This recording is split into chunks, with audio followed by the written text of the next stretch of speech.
Então vamos lá, vou iniciar, ok? A live vai ficar gravada, quem chegar depois pode retomar e assistir. Então, gente, é um prazer, uma alegria estar aqui novamente. Estamos aí iniciando 2021, muita gente aí voltando para as escolas, né? Retornando para o ensino presencial. E muita esperança com a vacina, né? Esperando a vez dos professores, espero que essa vez chegue logo, né? Acho que nós merecemos. O áudio tá ótimo, beleza, obrigada. E estamos aí, cheio de planos e de esperanças para fazer um 2021 maravilhoso, né? Correr atrás aí de todo o prejuízo de 2020, tá? E esse ano a gente começa com algumas novidades. Então, a live de hoje, ela é uma aula ao vivo, é uma aula do nosso grupo de estudos, tá? A gente já começou no passado, é o 5º encontro do grupo Educar, sim, acho que assim dá pra ver bem, né? Do livro Educar é a Busca de Sentidos. Então, se você não faz parte do grupo de estudos, depois você manda o seu e-mail lá no direct, que eu vou te incluir no grupo, ok? Todo mês a gente estuda. A gente faz pelo Meet, como é a primeira live do ano, né? Eu fiz uma enquete, a gente resolveu aí fazer o grupo de estudos ao vivo nessa live, tá? Outra novidade que a gente tem é o Centro de Formação Online. Já começou no final do ano, né? E agora em janeiro nós tivemos a primeira formação. Formação sobre acolhimento, que foi uma delícia, alguns probleminhas de internet, mas depois deu tudo certo. E agora para fevereiro a gente tem uma nova formação, que é do brincar heurístico. E já vou anunciando aí março, a gente vai estudar sobre planejamento emergente, tá? Logo eu já vou deixar disponível lá para vocês a formação sobre planejamento emergente. Mas hoje nós vamos estudar o capítulo 5 do livro Educar é a Busca de Sentidos. Então, o capítulo 5, ele traz um estudo bem complexo, bem profundo, sobre como a criança vai elaborando o conhecimento e como que a gente pode aproveitar aí esse conhecimento para desenvolver pesquisas com as crianças, tá? Então, o título do capítulo é Como encorajar nas crianças a aquisição de estilos cognitivos que promovam a pesquisa? Quem escreveu esse capítulo foi Daniela Martini e é do nosso livro Educar é a Busca de Sentidos. Quem participa do grupo de estudos tem a cópia do capítulo lá disponível para estudar, tá? E depois que a gente discutir um pouco sobre esse livro, a gente vai ter um momento de perguntas e interação, né? Vocês vão poder participar.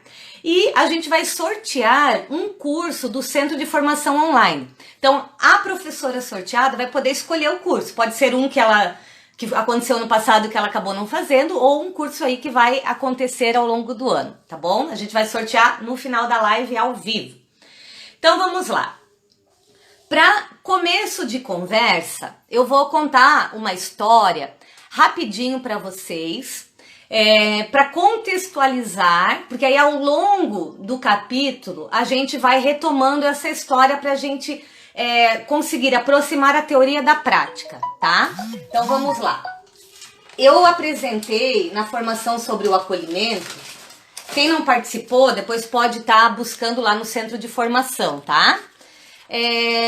Um planejamento, um desenho do planejamento, e eu apresentei o planejamento também para as meninas que participaram, das propostas que eu tinha para esse início de ano com as crianças, né? Então, eu apresentei aqui o desenho do planejamento.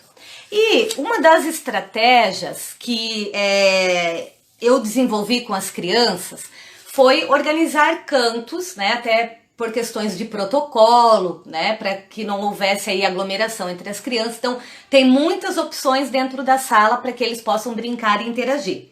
E foi desses cantos que estão surgindo aí projetos, tá? Então, eu vou contextualizar rapidamente com vocês, aqui no meu caderno de planejamento. Aqui, sou professora como vocês, então, nada, né, muito complexo. Vou apresentar aqui o meu pensar, tá? Num rascunho, a partir daquilo que eu venho observando nas crianças. Então, eu montei um esquema Depois eu disponibilizo para vocês, até eu faço bonitinho esse esquema, tá? Então tinham vários cantos na sala. Mas de todos esses cantos que eu organizei para as crianças brincarem e interagirem, 2 despertaram ali um interesse contínuo e que foi aumentando aí ao longo dos dias, tá? Então, tinha um canto provocativo, que era o canto do macramê, onde eu provoquei as crianças, né, a gente plantar, fazer vasos para estar decorando a nossa sala de aula e utilizando a técnica do macramê, que são nós, né, cordinhas com nós para a gente pendurar os nossos vasos. Então, esse foi um canto. Qual o caminho que a gente seguiu e qual o caminho que o macramê chegou, né? Isso que eu quero mostrar para vocês. Então, do canto provocativo do macramê, eu indaguei as crianças, né? A gente teria que plantar, eu levei um vaso, mas a ideia era plantar com as crianças. E aonde a gente ia conseguir terra? A nossa escola tem um bosque maravilhoso, né? Mas é a pergunta, né? Onde que a gente ia conseguir terra? No bosque, mas será que a terra do bosque é ideal para plantar, né? Tem areia, e as crianças foram levantando hipóteses e fazendo novas perguntas. Para quem que a gente pode perguntar onde a gente consegue uma terra boa para plantar? E aí, as crianças lembraram do zelador, né? Do zelador que cuida lá da escola. Então, a gente foi conversar com o zelador para ele indicar pra gente um local que a gente pudesse estar pegando terra para plantar. E aí ele mostrou um lugar do bosque onde ele disse que tinha uma terra muito boa. E aí a gente foi procurar no bosque a terra para plantar. Fizemos algumas expedições, na verdade foram vários dias de expedição, até encher, a gente levou uma caixa para encher de terra para depois montar os vasos, tá? E nessa expedição, aí agora que eu quero chegar ao ponto, tinha as crianças super interessadas nessa pesquisa aí, buscando a terra ideal, e a gente observando os diferentes tipos de terra que tinham lá no terreno. Mas outro grupo começou a catar gravetos e montar fogueiras. E aí assim como a gente estava levando a terra para a sala, eles queriam levar os gravetos para a sala também. E aí a gente levou os gravetos. E cada dia que a gente ia buscar terra, mais gravetos vinham para a sala. E eles foram elaborando fogueiras, né, cada dia mais interessantes e discutindo formas de acender a fogueira, enfim. Então, tem o caminho aqui da pesquisa, né, do macramê, que a gente fez toda a história do macramê, a gente fez os vasos, mas o grande centro de interesse acabou se tornando a fogueira. Do macramê a gente foi para a fogueira, tá? E um outro canto é o canto da construção. Então, o que aconteceu lá no canto da construção? Tinha madeirinhas, bichinhos de miniatura, de plástico assim, elementos da natureza, materiais estruturados e não estruturados, carrinhos, mas as crianças, elas focaram em 2 elementos, nas pecinhas de madeira e nos bichinhos. E elas começaram, isso desde o primeiro dia, a criar arcas de Noé, né? Então, eles começaram a elaborar arcas de Noé e criar brincadeiras em cima da arca de Noé e como que a rampa para os bichinhos subirem, né? Alcançar a arca de Noé, enfim. Então, foi seguindo aí para o caminho da arca de Noé. E eu estou observando tudo isso aqui que eu estou mostrando para vocês, são anotações das minhas observações. Então, eles foram ampliando essa pesquisa aí em torno da Arca de Noé. E da Arca de Noé, eu trouxe para uma leitura compartilhada a poesia da Ruth Rocha, né? Tem um livro, mas como eu não consegui o livro, eu trouxe a poesia, que fala sobre a Arca de Noé. E eles se divertiram muito com a poesia, foi uma delícia. E aí agora está surgindo algumas perguntas, né? Qual é a história verdadeira da Arca de Noé? Que bichos que foram na arca? E hoje surgiu uma grande interrogação, uma grande discussão. Será que foi cachorro na arca ou não foi? Por que essa pergunta? Porque na poesia da Ruth Rocha não aparece cachorro. E aí, será que foi cachorro ou não foi cachorro? Então aí tá rolando uma questão, uma dúvida que nós estamos aí ampliando e nos aprofundando e pesquisando. E outro grupo, né, da mesma turma, que está envolvido aí com essa pesquisa, se interessou pela história do arco-íris. porque no final, né, o arco-íris ele vai indicar, né, que nunca mais aconteceu um dilúvio daquele e tudo mais. E aí tem o grupo lá interessado no arco-íris. Então, esses dois cantos foram cantos que trouxeram, né, a ação das crianças sinalizou potência para algumas pesquisas. E a gente está começando, é a segunda semana de aula, mas eu estou aqui atenta, né, e anotando o rumo que essas pesquisas estão seguindo e provocando as crianças, tá? Então, gente, estou compartilhando isso aqui com vocês, como eu falei, para ilustrar um pouco do nosso estudo do capítulo 5, tá? Então eu trouxe um pouco da prática. Agora a gente vai entrar no livro, né, especificamente lá na teoria, tá? Então, para começo de conversa, o texto traz uma citação de Morin, onde ele diz o seguinte: penso que se deve educar em prol de um conhecimento complexo, e a partir deste é necessário ensinar um pensar complexo. Então, o texto, ele já inicia provocando a gente a sair do raso. Nós temos que olhar para a criança. Então, por exemplo, vamos pegar aí a história da Arca de Noé, né? Eu poderia lá fazer os bichinhos da Arca de Noé, fazer um painel da Arca de Noé e é isso, né? A gente fica naquele conhecimento raso.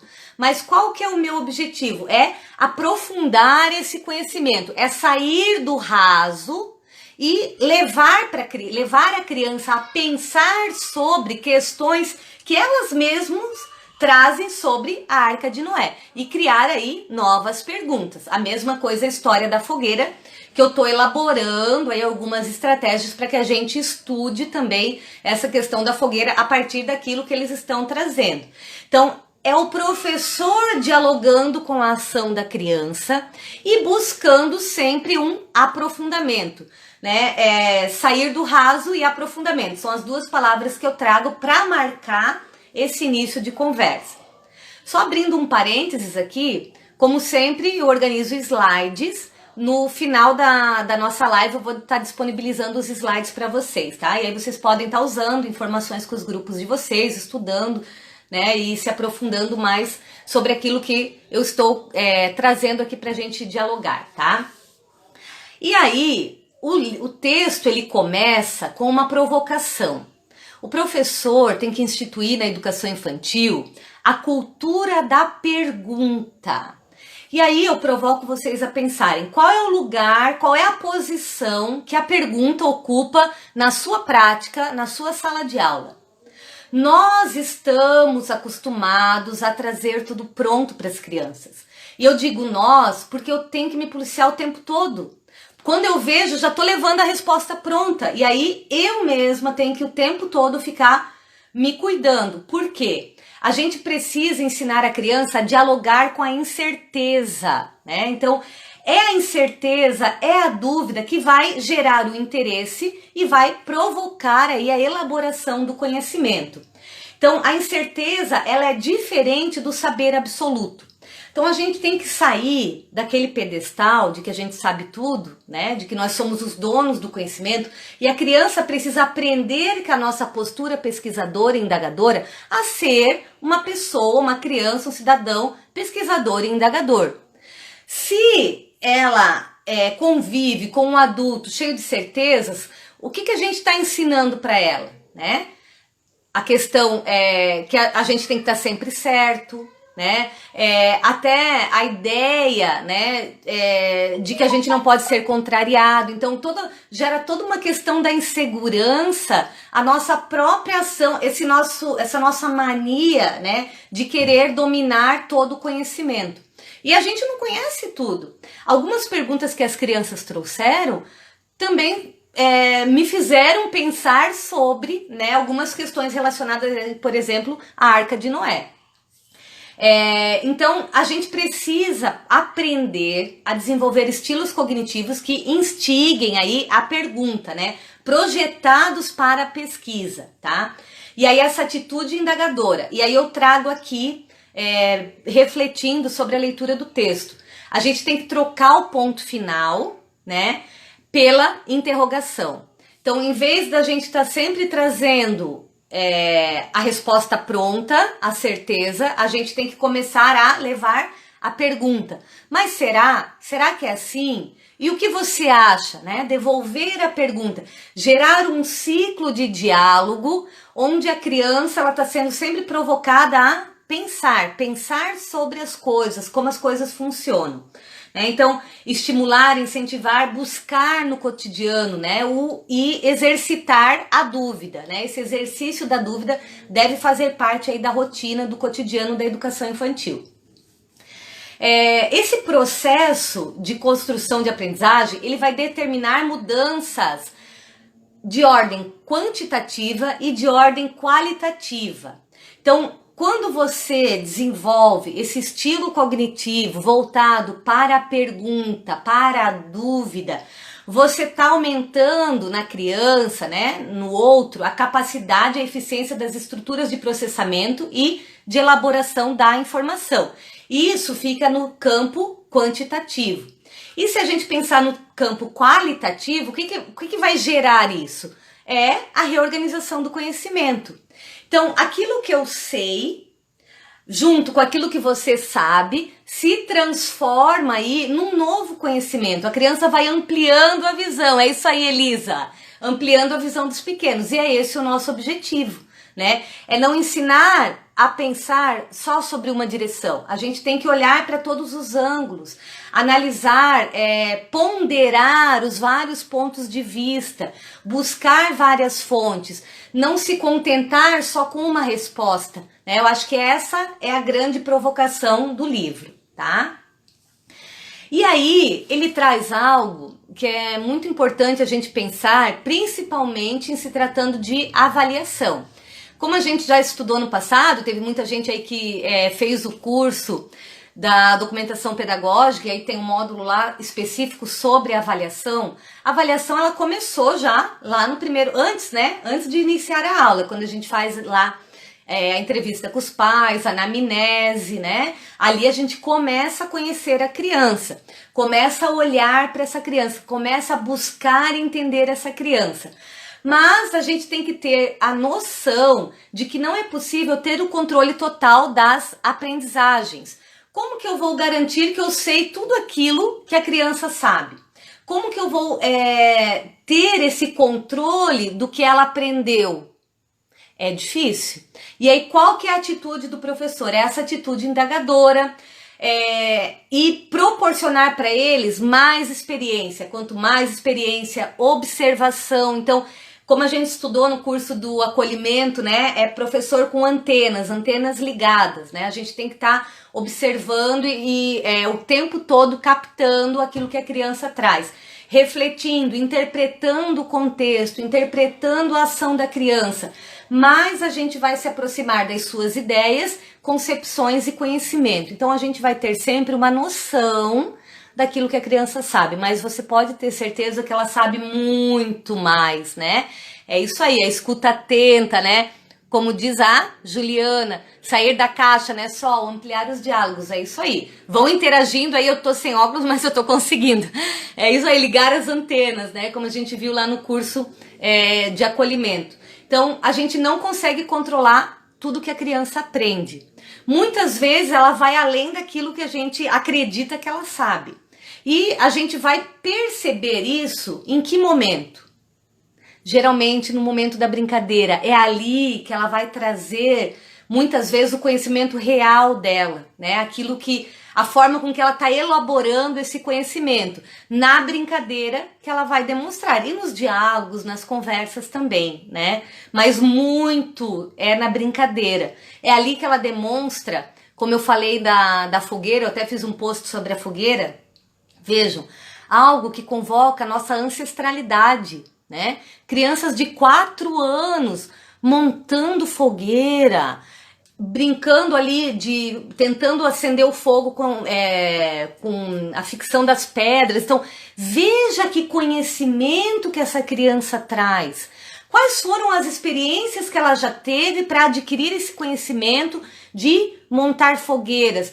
Vejam o quanto a natureza acaba conectando a gente com conhecimentos que nem sempre a gente se dá conta que a gente tem, né? Então, são as experiências que proporcionam a criança. Então, quanto mais experiência a gente proporciona para a criança, mais a gente consegue observar o seu conhecimento, tá? Então, acho que é muito disso aí que o capítulo 5 do livro ele vai trazer. Vamos ver o que a Juliana escreveu. Dar oportunidade para observar, é isso aí. Oportunidade para observar. As experiências vivenciadas socialmente com as representações simbólicas. Perfeito, é ali que a criança vai demonstrando todo o seu conhecimento.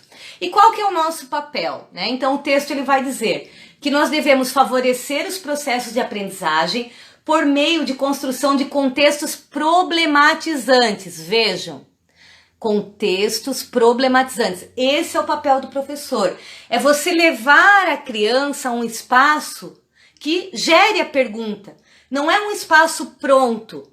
Não é a gente sair, e parece que isso é uma coisa tão antiga, mas é uma coisa real e atual. A ideia do estímulo-resposta. A gente ainda está muito limitado, né? A criança só reproduzir aquilo que a gente está oferecendo para ela. E a gente tem que começar a virar a chave, como a Sol disse, sair da caixa e organizar contextos, estar aberto para essa incerteza. Então vejam, por isso que eu comecei a live aqui contando um pouco da experiência, né, para ilustrar. A gente começou lá com cantos, né, do macramê foi para a fogueira, do canto da construção, onde ano passado as crianças de 5 anos eram pista de carrinho, tanto que eu botei madeirinha com carrinho. Os carrinhos ficaram de lado, eles pegaram os bichos e começaram a fazer Arca de Noé. Então é você estar aberto para aquilo que a criança traz, para o conhecimento, para aquilo que ela quer discutir, para a pergunta que ela quer fazer e para a pergunta que você vai provocar a partir daquilo que ela está construindo. E esses 2 pontos de observação que eu trago aqui para vocês, por que eles, eu vejo assim como 2 pilares importantes, né, que vão estar conduzindo aí o meu trabalho, né, o nosso trabalho, o trabalho da turma nos próximos dias. Porque foram observações que foram se repetindo. Então, comportamentos que eles foram repetindo. Então, a história da fogueira, todos os dias, eles estão ali, tem um momento que eles montam a fogueira. A história da Arca de Noé, ela vem se repetindo dia após dia. Então, ali eu percebi que existia um centro de interesse real, uma potência na ação da criança que favoreceria aí uma pesquisa e a possibilidade de aprofundamento. Aprofundamento em todos os campos, né? Todos os campos de experiência, eles vão ser possíveis de explorar a partir aí desses 2 pilares que eu estou aí organizando os pensamentos, organizando, problematizando ali o ambiente de sala de aula para ver aí a potência, né, dessa pesquisa que a gente está iniciando. Então, esses contextos problematizantes, né, nos quais a didática ela vai produzir aí a experiência, e a experiência ela seja dada o tempo de procurar e pesquisar. Então, é prestar atenção no tempo.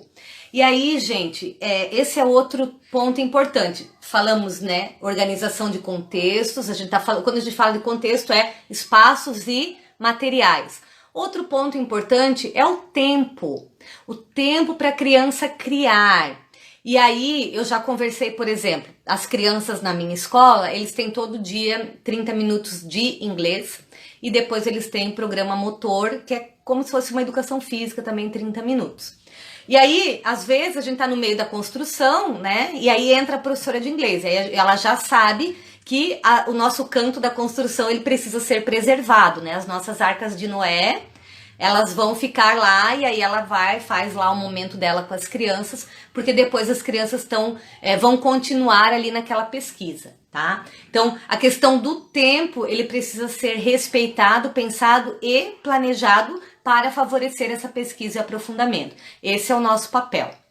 Outro ponto importante que o próprio texto nos traz é a ideia da gente sair do imediatismo, né? Ofertar mais tempo para a pesquisa, tá? Compreender que existe um tempo para ação e um tempo para reelaboração. Então, vou pegar o exemplo da Arca de Noé. Eles estão ali afoitos na construção, né? Construindo e colocando os bichos e fazendo as rampas de acesso para a arca. E agora, a grande dúvida, depois que eu levei a poesia, que foi justamente para provocar, para ver se a gente ia ter pano para manga aí para essa pesquisa, são que bichos que vão na arca. Então a gente tem lá uma caixa com diversos bichos, e aí as crianças estão nessa discussão dos bichos. Então a gente vai buscar outras fontes, né? Vou levar outras fontes. Estou fotografando e a gente já montou um painel com as fotos das arcas que eles estão criando. Então, dos vários dias, tem vários modelos de arcas que eles mesmos estão fazendo, com vários bichos dentro. E aí a gente tá dentro no andar dessa pesquisa, né? Mas a gente precisa perceber o tempo da ação da criança, ela precisa brincando ali, montando, que ela tá pensando sobre, tá elaborando novas perguntas e reelaborando aí o seu conhecimento a partir daquele contexto que ela criou, né? As crianças, elas procuram suas próprias explicações e não a dos adultos, pois cada um constrói de maneira subjetiva o próprio conhecimento. E aí, gente, para a Arca de Noé especificamente, eu estou organizando com as crianças uma rede de conhecimentos. Quem fez o curso da documentação pedagógica, eu trouxe um pouco disso. E no curso de planejamento emergente eu vou trazer daí um pouquinho mais. E aí, quem sabe, eu já trago aí também um exemplo mais atual da rede de conhecimentos aí da Arca de Noé. Então, nas conversas, o dia que eu levei as fotos das arcas, a gente começou a discutir, surgiram perguntas de onde surgiu a arca e tudo mais. E eu fui anotando o que a gente já sabe sobre a arca, né? Então, as crianças trazem explicações super interessantes e conhecimento bíblico, né? Porque a Arca de Noé é uma história bíblica, então algumas crianças trouxeram esse conhecimento bíblico sobre a Arca de Noé, enfim. E aí a gente está montando lá a nossa rede de conhecimentos com o que eles já sabem da rede de conhecimentos e as perguntas, né, que estão surgindo a cada dia. Então, essa coluna das perguntas, o que nós queremos saber sobre a Arca de Noé, ela está sendo construída dia a dia a partir da ação das crianças na brincadeira e nas construções. A compreensão ela vai acontecer por meio da conexão entre os diversos planos exploratórios e a interação entre as linguagens e as experiências precedentes. Então, são coisas que as crianças já viveram, né, que precede, né, que vem antes, e que ela vai trazer para aquela brincadeira e que, discutindo ali com os seus pares, ela vai ampliando o conhecimento. E nós, professores, vamos provocando, aprofundando, trazendo fontes, né? Trazendo outros textos. Lá na hora da leitura, no bosque, a gente traz, conversa, provoca, e assim a gente vai ampliando a nossa pesquisa. Então, sair do imediatismo. Depois, o texto ele continua, né, falando sobre a questão da potencialidade e aprendizagem. Então, a potencialidade da criança, né, para aprender. E aí ele vai trazer dois autores que já são nossos velhos conhecidos, né? Ele traz a ideia da zona de desenvolvimento proximal de Vygotsky, onde o foco é justamente essa interação com o ambiente social, isso é decisivo para potencializar a aprendizagem. E ele vai trazer um termo de Brunner, né, scaffolding, desculpem se a pronúncia aí não saiu da maneira certa, tá? Que é o quê? É o conjunto de estratégias ativadas no âmbito dos contextos problematizadores, justamente aquilo que a gente vem discutindo aí desde o começo da live, caracterizado pelo quê? Aquilo que a gente estava falando, espaços, tempos e materiais. E o Brunner, ele vai destacar a atividade de interação e mediação conduzida pelo adulto. Então, a importância do papel do professor na interação nesse ambiente, na observação, porque a gente vai observando e aí o que eu vou fazendo, né? Vou falar da minha experiência, talvez não seja aí, estou estudando, estou aprendendo, como falei para vocês, mas eu vou trazendo provocando as crianças a cada dia com novas informações, com novas perguntas. Então, essa mediação, essa provocação, essas imagens, né? Então, as fotos das arcas que eles construíram, e aí trouxe uma poesia, e vou levar uma história, e a gente vai anotando. Então, o papel do professor é ir provocando. Essa mediação, essa interação com aquele conhecimento que a criança traz, vai fazer o quê? Potencializar toda a aprendizagem, tá? E aí eles vão dizer, né, que a construção do conhecimento e o desenvolvimento de cada percurso individual podem ser realizados em qualquer direção e de maneira absolutamente imprevisível. Então a gente volta para aquela ideia que a gente não controla aí o conhecimento da criança, a aprendizagem dela, né? E a gente vê aqui, eu fiz um mapa rápido, né, com algumas ideias que foram se desenvolvendo aí ao longo do que eu observei, mas com certeza as crianças foram levando para caminhos diferentes, e elas levam, né, pelas conversas eu observo que elas realmente levam para caminhos diferentes a partir aí do conhecimento que elas trazem, da interação com o meio e da interação com as outras crianças. Agora a gente já está encaminhando aí para o final da nossa live, né? Outro ponto que o texto vai trazer, 4 pontos importantes, que para a gente colocar em prática, potencializar essa aprendizagem por meio de contextos problematizadores e de pesquisa, nós precisamos ficar atentos às nossas escolhas e aos estilos, né, didáticos pertinentes para favorecer tudo isso. Então, primeiro, são 4 pontos, depois vocês vão receber os slides, vocês podem estudar e aprofundar um pouco mais isso, tá? A importância especial, a ação e ao fazer, e aí a gente sai daquele campo só da reprodução. Então eu levo um desenho para a criança pintar, a criança vai fazer aquilo que eu peço, né? A gente sai do campo da reprodução e a gente entra no campo da ação. É a criança que está ali produzindo conhecimento, envolvida na ação, que vai provocar o professor a trazer novas perguntas e ampliar esse campo de conhecimento. Outro ponto importante, foco de observação. Segundo ponto, então a gente precisa definir os focos de observação com base no nível de interesse e envolvimento do grupo, que é justamente o que eu trouxe para vocês. Então, quem teve acesso lá ao planejamento, né, viu que eu tinha várias propostas, né? Eu trouxe muita coisa, mas qual foi o meu foco de observação? Era do canto provocativo do macramê. Mas o canto da construção, eu observei ali que tinha um interesse real das crianças, tinha uma potência para uma pesquisa. E por isso que eu estou caminhando aqui com a fogueira e com a Arca de Noé, que foi observada, né, a partir dessa ação potente das crianças no dia a dia. Terceiro ponto, reconhecer que a troca entre as crianças favorece e desenvolve novos e mais ricos caminhos investigativos. Então vejam, uma sala onde não existe interação, onde está cada um no seu quadrado, e aí a gente tem que se policiar, principalmente agora com a questão, né, dos protocolos de segurança. A gente respeita protocolo? Sim, mas a gente respeita a criança também, né? E aí, criança que não interage vai aprender como? Como que vai ter um desenvolvimento em potencial? Então a gente tem que organizar esse contexto que favoreça uma interação entre as crianças. E aí, quanto mais materiais, mais espaços estiverem organizados na sala, mais eles vão conseguir trabalhar em pequenos grupos, né, e desenvolver aí os seus projetos e as suas pesquisas, tá? Então, reconhecer essa troca entre elas.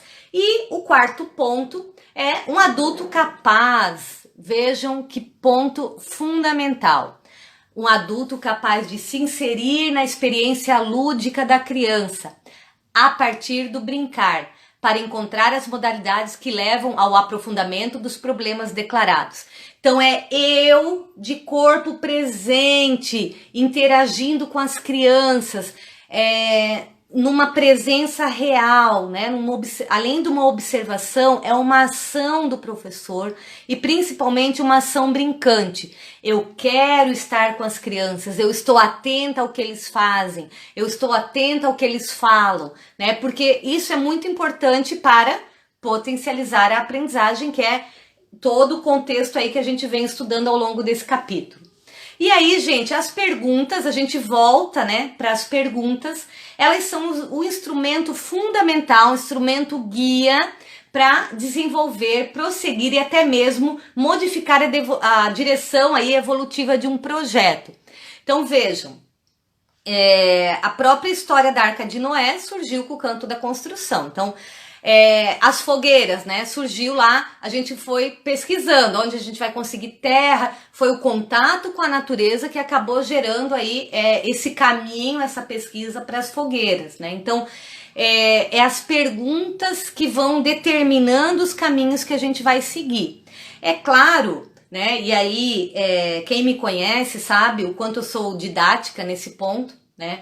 O nosso registro é fundamental, porque não adianta a gente atirar para todos os lados, né? A gente tem que ter foco, como eu falei lá no início, o aprofundamento do conhecimento, a gente não pode ficar no raso, a gente precisa se aprofundar. Para eu me aprofundar em alguma coisa, eu tenho que ter foco. Se eu atirar para todos os lados, né? Aí a gente não vai aprender nada, a gente vai continuar no raso, né? E a gente precisa compreender toda a potencialidade que existe embaixo desse iceberg. A criança mostra uma pontinha, a gente tem que mergulhar lá embaixo, né, e ficar atento ao mundo de possibilidades que aquela pontinha, que aquela pergunta proporciona, e explorar aquele iceberg, né, não ficar só com aquilo que é apresentado em cima, porque aí a gente não vai gerar conhecimento, pesquisa e aprofundamento, tá? Atenção, e aí é justamente sobre isso, né? Ah, mas quantas perguntas? Por exemplo, na nossa rede de conhecimentos da Arca de Noé, a gente está trabalhando com 3 perguntas. Pronto! É a pergunta, qual é a história da Arca de Noé, né? Então, a gente está pesquisando isso, que bichos que foram para a Arca e porque, né, surgiu lá o arco-íris. Então, o nosso foco são 3 perguntas. Poderiam surgir outras? Podem surgir outras, né? As perguntas vão determinando o caminho. Mas eu não estou preocupada com quantas, tem que ter 10 perguntas. A gente está preocupada, eu estou preocupada com a qualidade, não com a quantidade. Porque eu sei que a partir dessas 3 perguntas novas vão surgir, mas é importante a gente ir respondendo e dessas perguntas ir gerando novas perguntas. Esse é o objetivo, né? É um ciclo, como a gente viu lá na formação da documentação pedagógica, né? É um ciclo de investigação na prática que essa ação ela vai realmente acontecer. Quando você sai da ideia do ponto final e traz a interrogação realmente para a sua prática. A pergunta ela não pode se contentar em apenas uma resposta, mas deve seguir rumo a uma nova pergunta. E aí, gente, agora para finalizar, tá? O texto ele traz qual estilo, né, de abordagem que a gente tem que se habituar a desenvolver e esse estilo de abordagem ele vai proporcionar o quê? A criança e ao adulto, né? Então, quando a gente trabalha com essa ideia problematizadora, com a ideia da pesquisa, de potencializar a aprendizagem, a gente precisa compreender que nós estamos inseridos nesse contexto de aprendizagem e a criança também, tá? Então, estamos trabalhando juntos e aprendendo juntos, né? Isso é muito importante. Então, esse estilo de abordagem, ele vai proporcionar o quê? Reflexão, reinterpretação, né, das situações por diferentes pontos de vista, das narrativas que vão acontecendo ali no dia a dia. Problematizar, a gente tem que se habituar a problematizar, propondo perguntas e buscando leituras provisórias. Então vejam, por exemplo, a Arca de Noé, eu trouxe lá o texto, a poesia, né? E a poesia já gerou um monte de perguntas nas crianças. Mas eu sei que só aquele texto da Ruth Rocha não vai ser o suficiente. A gente precisa buscar outros textos, outras narrativas para alcançar aí esse aprofundamento real e essa aquisição do conhecimento. Apoiar e incentivar a construção de saberes provisórios a partir dos quais, a cada vez, recomeça para evoluir e alcançar aí novas consciências. Então, a gente vai se aprofundando a partir aí da ação e da interação com a pesquisa e com as perguntas. Então, pesquisa e pergunta, elas têm que andar ali juntas, né? Paralelas, tá? E aí, gente,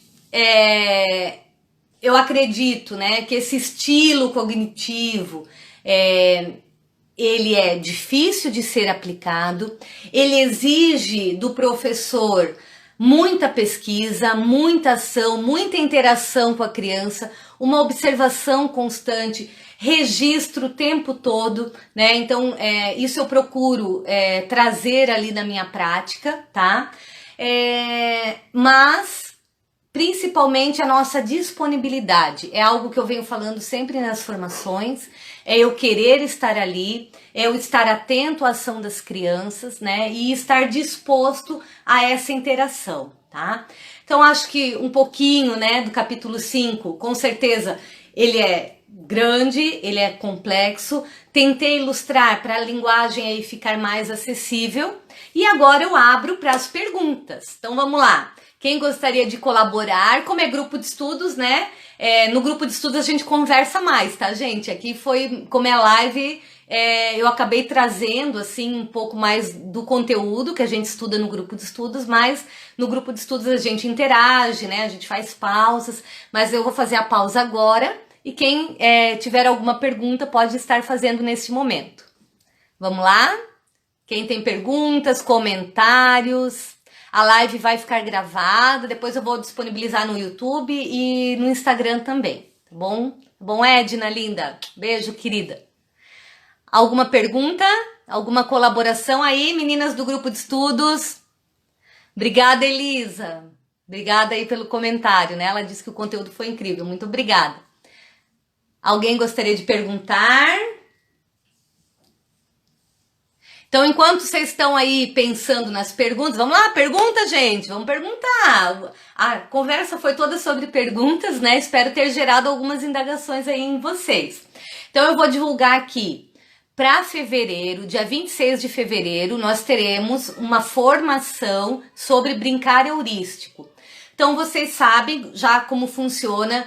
Entra no link que está ali na minha bio do Centro de Formação Online e lá tem a formação do brincar heurístico. Se você se interessar por outras formações que já aconteceram, todas as formações ficam gravadas e você pode se inscrever e acompanhar. Você ganha um convite para uma sala de aula no Google Classroom e lá tem tudo. Leitura prévia, gravação das aulas, material para ampliar aí os estudos, materiais que eu comento durante a aula, né? Eu sempre procuro disponibilizar também e o certificado. Todas as formações eu disponibilizo o certificado, tá? Então, para fevereiro é o brincar heurístico e para março eu vou lançar ainda, mas já estou adiantando aqui, vai ser sobre planejamento emergente. São vagas limitadas, porque pela questão da internet e do Google também, eu tenho um limite de pessoas que eu consigo trabalhar ali, né? Então, são cursos aí com vagas limitadas, então acessem, entrem, né? E compartilhem, vamos fazer o conhecimento circular, tá bom? Então agora... Para a gente encerrar, vamos fazer o sorteio. O sorteio de um curso aí do Centro de Formação. Então, eu vou carregar aqui. Eu já vou mostrar para vocês, tá? Deixa eu entrar de novo aqui que eu estava testando o sorteio GRAM. Vou pegar as formações... Ah, obrigada, Leila.